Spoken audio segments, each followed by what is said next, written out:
Departemen Keperawatan UNAN melakukan pelatihan kader anti kekerasan terhadap anak di Kuranji Padang. Rasa kepedulian perangkat kader menjadi faktor penting dalam tindakan anti kekerasan terhadap anak.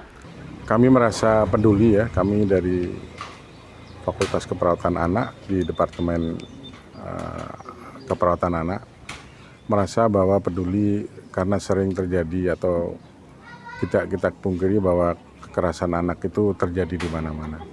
Jadi dengan kita melakukan pelatihan kader, terutama kader kekerasan anak, harapan kita adalah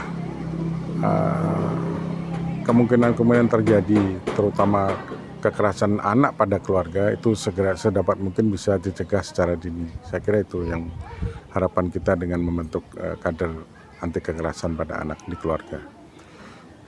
Kepedulian dari para kader sangat diminta dalam mencegah kekerasan terhadap anak. Ya, sebenarnya banyak upaya ya. Saya kira setiap keluarga, di setiap lingkungan, dimanapun ya, kita harus ngeh atau aware ya.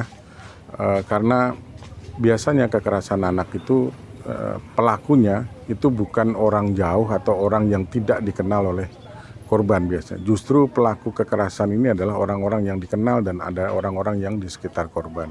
Nah, biasanya deteksi dini atau untuk mengetahui secara segera atau secara dini mungkin, memang orang-orang terdekat juga. Artinya yang anak tiba-tiba berubah, yang dari ceria kemudian tiba-tiba murung ya, kemudian dia tidak keluar dari kamar, kemudian sikapnya berubah. Ini patut kita curigai, bisa jadi ya, ini karena korban kekerasan. Nah, orang di sekitar itulah, di lingkungan itu yang mampu mungkin ya menanya dengan pelan dan seterusnya apa yang terjadi pada anak.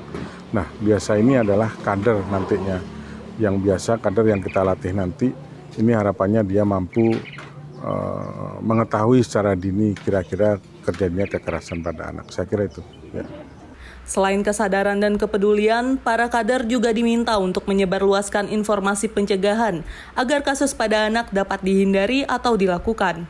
Langkah sebetulnya harapan kita dengan kita melatih kader, mereka adalah orang-orang yang nantinya menyebarluaskan ya informasi ini kepada orang-orang terdekatnya. Begini loh rupanya kekerasan pada anak itu akan terjadi biasanya. Nah, mereka inilah kader yang akan menyebarluaskan, menginformasikan pada lingkungan sekitarnya, terutama pada keluarga, yang nantinya sedapat mungkin kekerasan itu dapat dicegah. Saya kira itu. Ya. Kelompok masyarakat ataupun puskesmas hadir dan juga ikut berperan dalam mengantisipasi menekan angka kekerasan yang terjadi pada anak. Ya, memang kita tidak bisa memisahkan ya antara program-program di puskesmas. Puskesmas itu ada, kalau remaja namanya PKPR ya. Kalau di anak di usia dini ini biasanya di dalam programnya UKM, UKS nanti di sana. Atau nanti biasanya kita titipkan pada pembina wilayah. Nah, misalnya hal ini harus ada sinergi antara puskesmas ya, pendidikan dalam ini universitas atau pendidikan atau dalam ini PAUD sendiri.